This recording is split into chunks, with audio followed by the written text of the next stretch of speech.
In the 1970s, Venezuela was rich enough that people flew to the United States on weekends just to shop.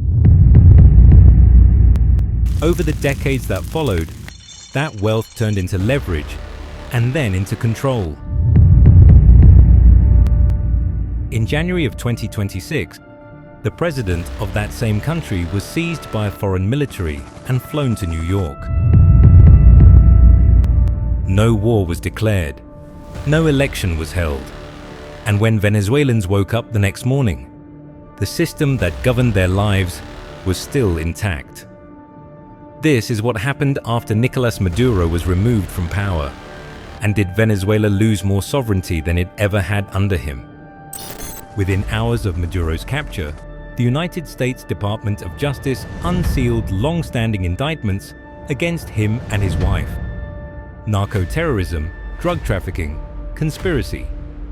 According to US prosecutors, Maduro had transformed Venezuela into a narco state, working with criminal networks to move drugs north while using the state itself as protection. These charges had existed for years, but now they served a different purpose. What purpose?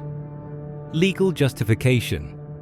What much of the world called a kidnapping was reframed as an arrest. And then came the second shock. Later that same day, Delcy Rodriguez was sworn in as Venezuela's acting president. Not elected, not chosen by voters, appointed. She stood before cameras and said exactly what was expected of her. We demand the immediate release of President Nicolás Maduro and his wife, the only president of the Bolivarian Republic of Venezuela. That the United States had committed an illegal act of aggression. It was completely illegal. But the performance didn't last long. Within 48 hours, the tone changed. Public outrage gave way to private conversations. Speeches were replaced by phone calls, and oil replaced ideology. On January 8th, the reality became impossible to deny. When asked directly who was running Venezuela now, Donald Trump answered without hesitation. We're running Venezuela right now. Country until such time. Not advising, not supporting, running.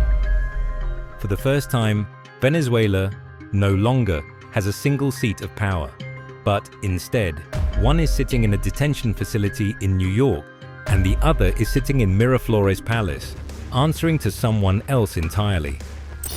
For ordinary Venezuelans, it wasn't liberation, it was reorganization. The weekend after Maduro's capture, people didn't protest, they didn't celebrate, they stocked up. Shelves were emptied again, not because supplies vanished overnight, but because fear returned. Even as stores reopened, nobody believed the crisis was over. They believed something else was coming. Police checkpoints multiplied across Caracas. Outside the country, especially in Miami, the mood was completely different. People danced in the streets, they sang songs, they declared victory. But inside Venezuela, silence. Not because people were happy, and not because they supported the system, but because in Venezuela, survival has always depended on being invisible. That part, that never changed. But here's the part that most people missed. Maduro's removal didn't create a power vacuum. It revealed that one had already existed. Because for years before his capture, Venezuela had stopped behaving like a sovereign state and started functioning like a managed asset. And the raid didn't change who controlled the future. It just made that control visible. This is where the country stopped being a crisis and became a project. While the streets of Caracas stayed quiet, Washington moved fast. On January 28th, Secretary of State Marco Rubio appeared before Congress and laid out the plan. No vague language, no moral framing, just strategy. According to Rubio, Venezuela under Maduro wasn't just a dictatorship. It was a platform for Russia, for China, for Iran. China in particular had been buying Venezuelan oil at steep discounts. China was receiving oil at a huge, about $20 a barrel discount. Below market prices, and often without paying cash at all.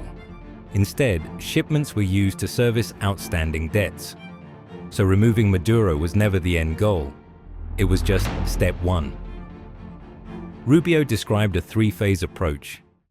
So objective number one was stability. Not reform, not justice, stability. The goal was to prevent civil war, economic collapse, or a power vacuum. And the way to do that, simple. With the people who today control the elements of that nation, meaning the law enforcement, the government apparatus, etc. Make a deal with the same people still running the country. Washington didn't start with speeches. It started with oil. Because what has Venezuela's real leverage always been? Never ideology or elections. It has always been energy. By the time Maduro was removed, Venezuela's oil industry was already suffocating. Sanctions had locked it out of global markets. Storage tanks were full. Cash reserves, gone. The United States offered Venezuela something it hadn't had in years. And the arrangement is this: on the oil that is sanctioned and quarantined, we will allow you to move it to market.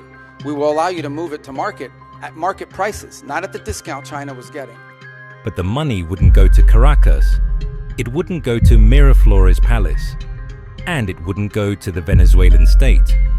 Instead, the revenue would be deposited into accounts controlled from Washington. Every month, Venezuelan authorities would submit a budget. And every month, someone else would decide what could be paid for.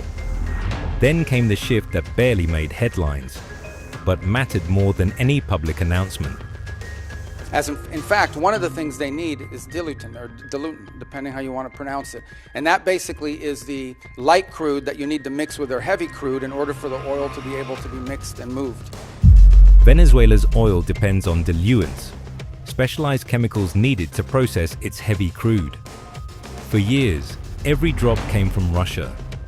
Now, every drop comes from the United States. Russia was removed from Venezuela's energy supply chain overnight. And with it, so was Moscow's leverage. The second is a period of recovery. And that is the phase in which you want to see a normalized oil industry. But recovery wasn't about rebuilding Venezuela. It was about reopening access. They have passed a new hydrocarbon law that basically eradicates many of the Chavez-era restrictions on private investment in the oil industry. Foreign companies were invited back in, and state control loosened. It probably doesn't go far enough to attract sufficient investment, but it's a big step from where they were 3 weeks ago. Because this wasn't about restoring Venezuela's economy. It was about integrating it on new terms. By the time democracy was mentioned, the core of the system had already been rewired. Phase 3 was democracy. But one of the parts of the transition phase, or the recovery phase, is beginning to create space for different voices inside of Venezuelan politics to have an ability to speak out. Part of that is the release of political prisoners. But there was no timeline. Rubio compared it to cooking. This is not a frozen dinner. You don't put it in a microwave, and 2 minutes later, it's ready. Then came the line that mattered most. We are prepared to use force again if necessary. No ambiguity. The message was clear. The option of force remained. For many Venezuelans, this was the most unsettling part. It transitioned from one form of control to another. And for the average person standing in line outside a grocery store in Caracas, that distinction doesn't mean much at all. Maybe if the USA's plan works as presented, if democracy actually happens, if Venezuela's future gets decided by Venezuelans, they could rebuild what they lost. They could have the lives their parents had in the 1970s. But that future hasn't arrived yet, because this wasn't just about one country, one raid, or one president. It was a demonstration of how power works in the modern world, not through occupation, not through elections, but through control of money, energy, and dependence. Venezuela didn't transition from dictatorship to democracy. It transitioned from one kind of sovereignty to another kind of supervision. And if that can happen here, without a war, without a vote, and without most people even noticing, then it's worth asking where else this model might be used next.